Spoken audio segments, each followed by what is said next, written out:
আরে ভাই শুভেন্দু বাবু,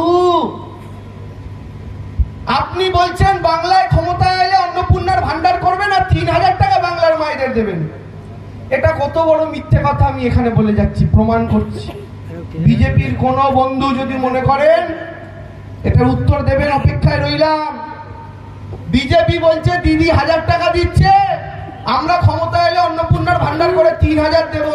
বিজেপির নেতাদের বলুন, তোমাদের অন্নপূর্ণার ভান্ডার করতে হলে তো রাজ্যে ক্ষমতায় আসার দরকারই নেই বাবা। কেন দরকার নেই? কারণ কেন্দ্রে তো একটা সরকার তোমাদের অলরেডি আছে, যার নাম কেন্দ্রীয় সরকার, মোদী সরকার।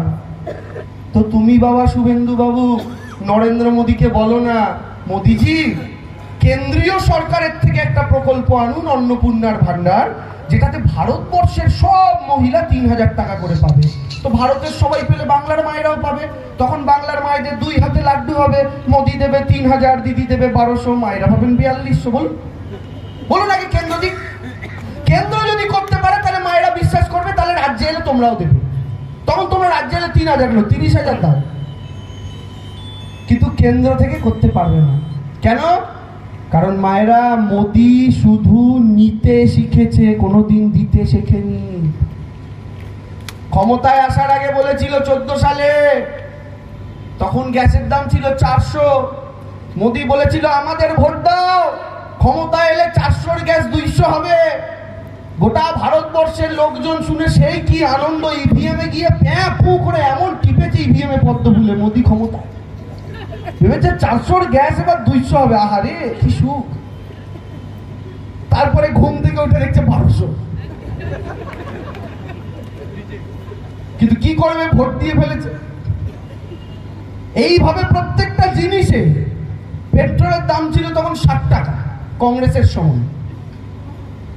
মনমোহন সিং এর সরকার একবার 60 টাকার পেট্রোল বাড়িয়ে ভুল করে দিয়েছিল 62 টাকা। ভারত বন্ধ ডেকে দিয়েছিল, ভারত বন্ধ।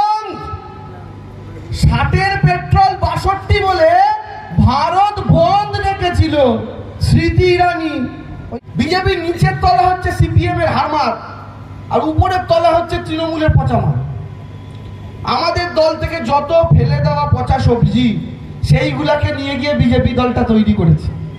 আপনি চোখ বুঝে বিজেপির বড় 10টা নেতার নাম ভাবুন, দেখবেন 6টাই পুরনো তৃণমূল। তার মধ্যে বিরোধী দলনেতা তো আছে, সৌমিত্র খাঁ, শঙ্কুদেব পণ্ডা, সজল ঘোষ, কে নেই?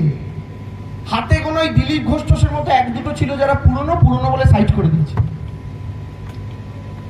এই যে দলটা দুটো রাজনৈতিক দলেরই পচা জিনিস দিয়ে, ফেলে দেওয়া জিনিস দিয়ে তৈরি, তাতে দুর্গন্ধই ছড়াবে। আমি 21-এ বলেছিলাম, আবার বলছি, যে আমাদের দিদি রান্নাঘরে রান্না করছিলেন, মায়েরা যেমন রান্না করেন, সবজি কাটছিলেন। মায়েরা 2টো আলু কাটলে যদি একটা পচা আলু বেরো, ফেলে দেন তো জানলা দিয়ে, ছেলে মেয়েদের তো খাওয়ার না। আমাদের দিদিও রান্না করছিল, 10টা আলু কাটতে গিয়ে একটা পচা আলু পেয়েছে, জানলা দিয়ে ফেলে দিয়েছে। 4টে পটল কাটতে গিয়ে একটা পচা পটল পেয়েছে, জানলা দিয়ে ফেলে দিয়েছে। 2টো বেগুন কাটতে গিয়ে একটা কানা বেগুন পেয়েছে, জানলা দিয়ে ফেলে দিয়েছে। এবার দিদি তো পচা মালগুলো জানলা দিয়ে ফেলে দিচ্ছিল, দিদি তো আর দেখতে পায়নি জানলার বাইরে অমিত শাহ বাটি নিয়ে দাঁড়িয়েছিল ওই মালগুলো নিয়ে যায়। ওই পচা মালপত্র নিয়ে গিয়ে অমিত শাহ খিচুড়ি বানিয়ে খাইয়েছে সবার আমাশা। এই হচ্ছে বিজেপি দলটার অবস্থা।